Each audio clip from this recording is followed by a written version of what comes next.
everyone. Welcome to this week's episode of Wehry Weekly History and Entertainment News. As summer is ending and students are returning back to school, we have unfortunately hit the fourth wave of the COVID pandemic. The Delta variant is putting us in a dangerous situation.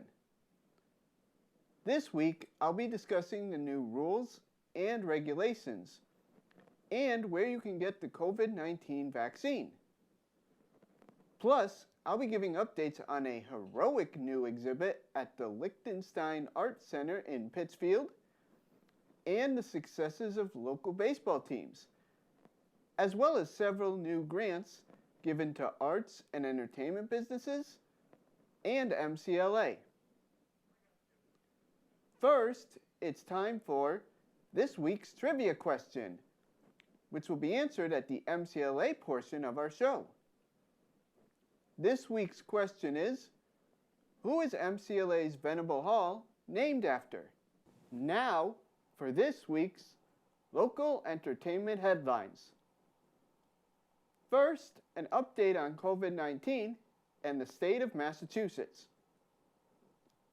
People who have not been vaccinated still must wear masks without exception, but for non-vaccinated people, this varies place to place.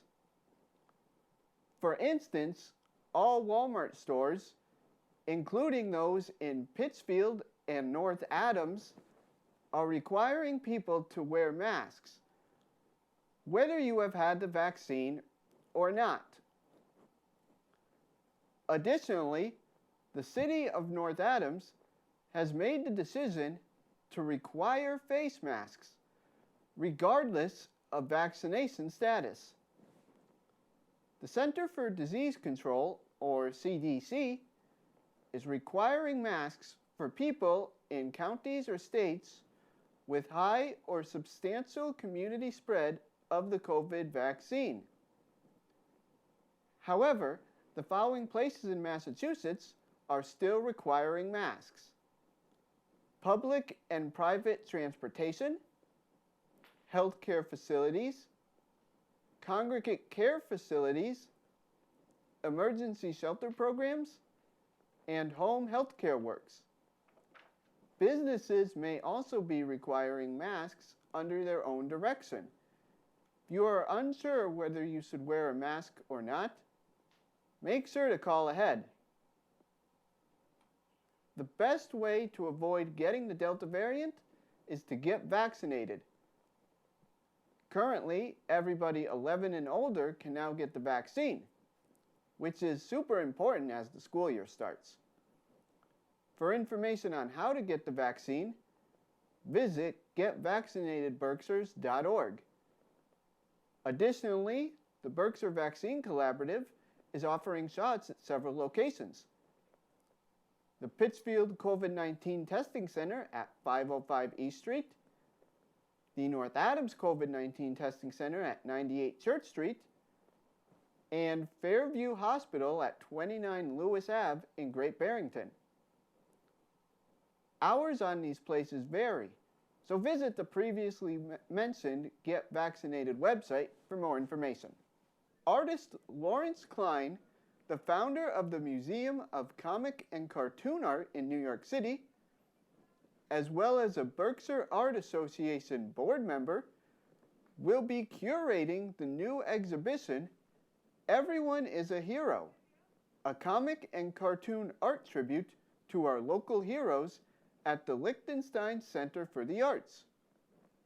This show features work done by comic book artists who created original works based on themes that Klein came up with. Some of the artists that will be displayed include Luke McDonnell, Panim Lorio, and Joe Staton. In an interview he had with the Berkshire Eagle, Lawrence Klein stated, quote, "I want to make art accessible to people who it's not accessible to. There are a lot of people who can't get up to the Clark in Williamstown or go down to Stockbridge to museums to see artwork. This artwork connects, end quote. According to Klein, this work was done on an almost complete volunteer basis, and none of the artists were paid for their work. Some of their artwork will be on sale at auction, and all of the money fundraised will go towards funding the Berkshire Art Association. Everyone is a Hero is currently on display at the Liechtenstein Center for the Arts until August 28th. It is open from 11 a.m. to 4 p.m. Additionally, on August 19th, comic book writer and editor Danny Fingerroth will present the talk Disguised as Clark Kent, Jews, Comics, and the Creation of the Superhero at 6 o'clock p.m.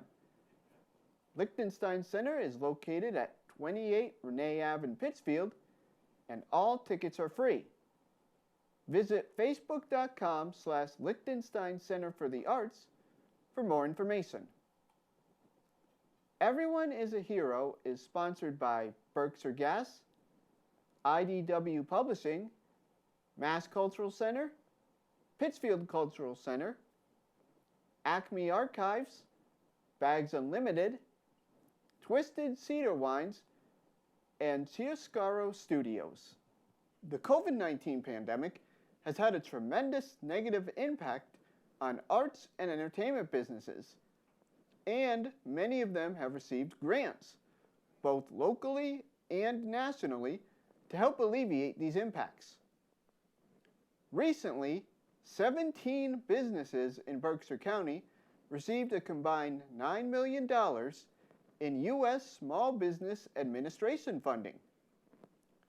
Grants ranged from $15,000 to over $2 million and was part of the Shuttered Venues Operation Grant Program. U.S. Representative Richard Neal celebrated the occasion by saying in part, quote, "These funds are incredibly instrumental to operations who suffered greatly because of the pandemic. For the safety of the American people, the government forced these agencies to close their doors. And now it is the government again stepping in to make sure that they are able to get back on their feet," end quote. Here is a list of who received what for grants in the Berkshires. Athlone Artists in Lenox received $15,000. Wham Theater in Lenox received $43,000. The Berkshire International Film Festival in Great Barrington received $48,000. Shaw Entertainment Group in Great Barrington received $99,000. Hilo Holding Co. in North Adams received $116,000. Community Images in Williamstown received $124,000.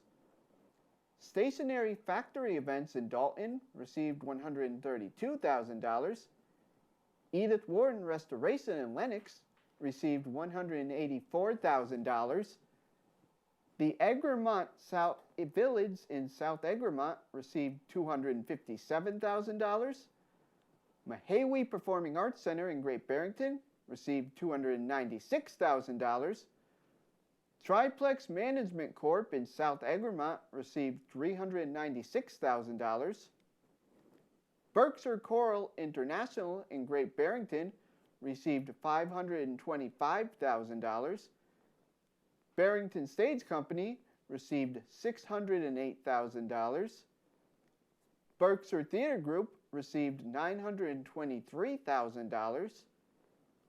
Williamstown Theater Festival received $1,347,000, and Jacob's Pill received $101,492,000, and Mass Mocha received the highest grant at $2,636,000.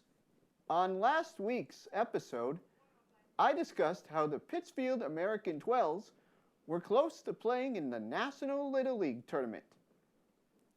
They were in a tight battle with Peabody, Massachusetts in the Section 4 tournament, beating them 10-3 on July 30th. Unfortunately, on August 1st, Peabody beat them 6-5, which eliminated the American 12s from playing in the National Little League World Series. The turning point was the second inning, as Peabody scored 5 runs to turn the game from 5-1 to 6-5. Manager Ty Perrault was optimistic despite the loss, saying in an interview with the Berkshire Eagle, quote, "They didn't give up, and they weren't going to give up until the final out. Peabody hit the ball hard and made a lot of great plays. That's baseball," end quote. The Pittsfield American 12s weren't the only Pittsfield baseball team to make an impact this summer. In the Babe Ruth League, the Pittsfield 14s made a thrilling run into the New England Regional Semifinals, which were held in Rochester, New Hampshire, winning their state final 2-1 before finishing 2-1 in pool play. This qualified them for the regional bracket, where they beat Franklin County, Maine 3-2. Sadly, in their next game, the 14s lost to another Franklin County, this time in Vermont 7-6, which ended their season. Manager Dustin Burdett kept the loss in perspective, saying in an interview with the Berkshire Eagle, quote, "The team has been working at this since last summer.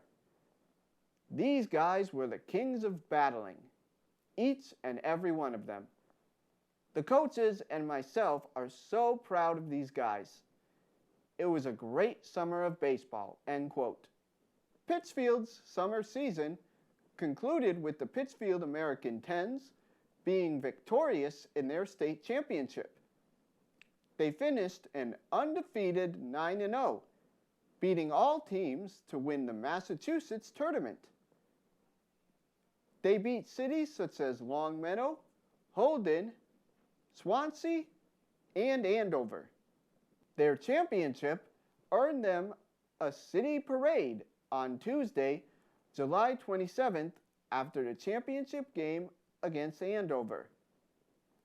The weather was terrible, but many people still turned out as the team traveled from Denning Park to Wacona Park to celebrate the occasion. Manager B.J. Jefferson said during the parade, quote, "These kids just love being around each other. They grew a special bond over the last month that they'll never forget for the rest of their lives," end quote. WWHEN celebrates all of Pittsfield's baseball team's successes over the summer. It's not just the younger kids that had a successful season.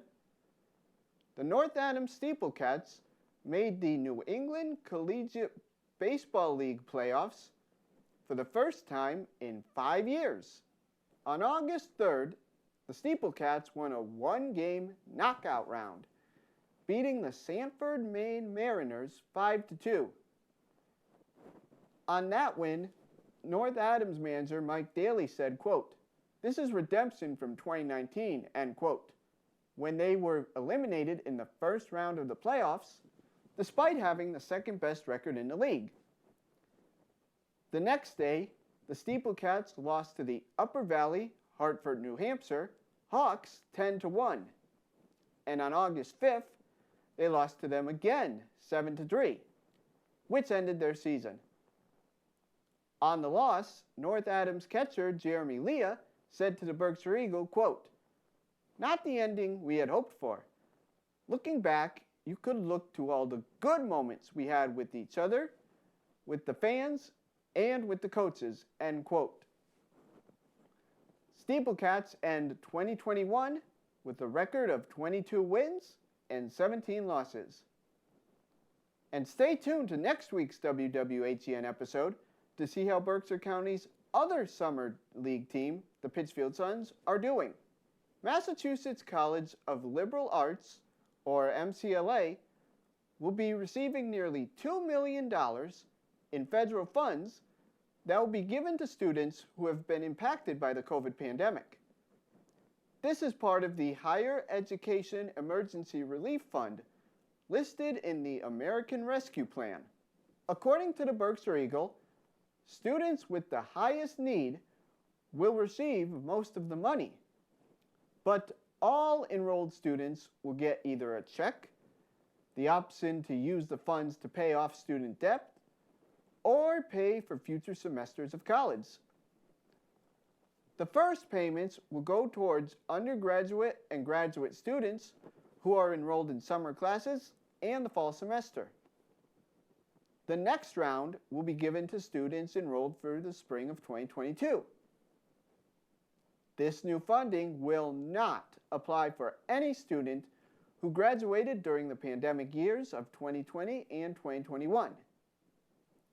If you are a student or the parent of a student who is attending MCLA and have any questions regarding the funds, visit the website shown here for more information, or call 413-662-5219. MCLA also provides the answer to this week's trivia question. As a reminder, this week's question was, who is MCLA's Venable Hall named after? The answer is Wallace Venable, though there are no photographs of him. He was a former head of the science department at the college and a former member of the North Adams School Committee. He was also a key player in the fight against marriage bars, which discriminated against married women who wanted to teach. Venable was so beloved in North Adams that the theater at MCLA, which was then known as North Adams State College, was named after him and remains so today. Construction began in 1957 to help counter the college's risk of closure due to lower graduation rates during and after World War II. It was completed 3 years later. Besides being used for science and theater, Venable Hall originally included a fallout shelter in case of a nuclear attack. This was per government regulations for new constructions during the Cold War. Today, this is used as part of their gymnasium, which is partially where the annual undergraduate research conference takes place. The Venable Theater, located inside the hall, will be going some construction for students arriving for the 2021-2022 school year.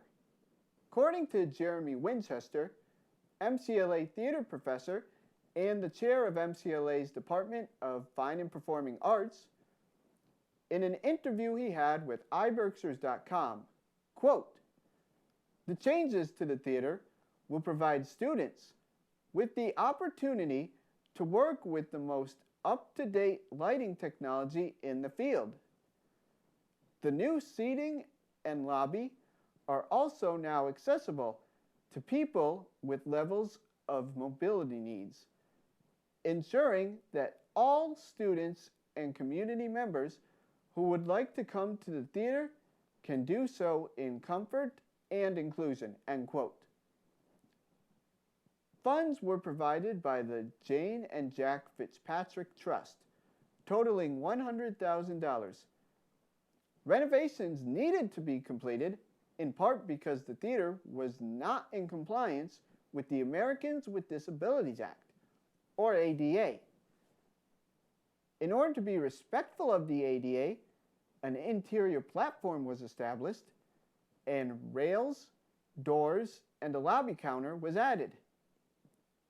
This marks the Venable Theater's largest construction in years. It will be completed by the time students return to classes in the fall. Now for an update on Barrington Stage Company. This September, the musical A Crossing will be a world premiere.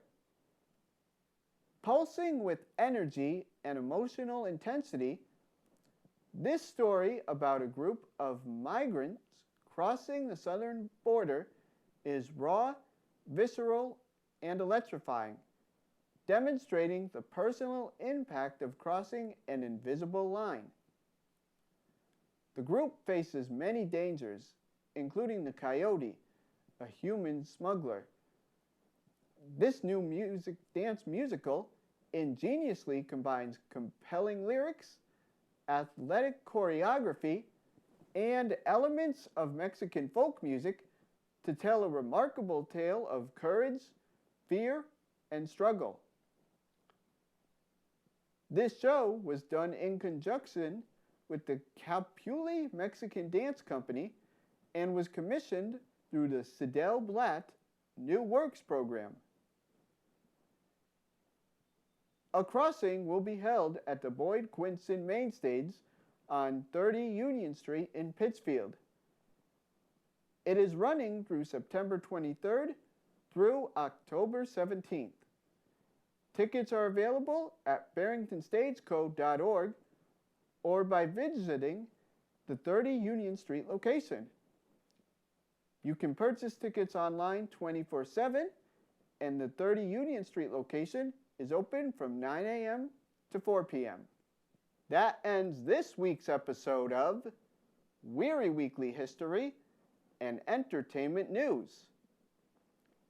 If you would like to watch this or any other WWHEN episode again, you can visit PCTV, CTSB TV, and NBCTC's websites shown here. Also, if you would like to see the episodes in HD quality, make sure to check out my YouTube page at RT Wehry. Thank you.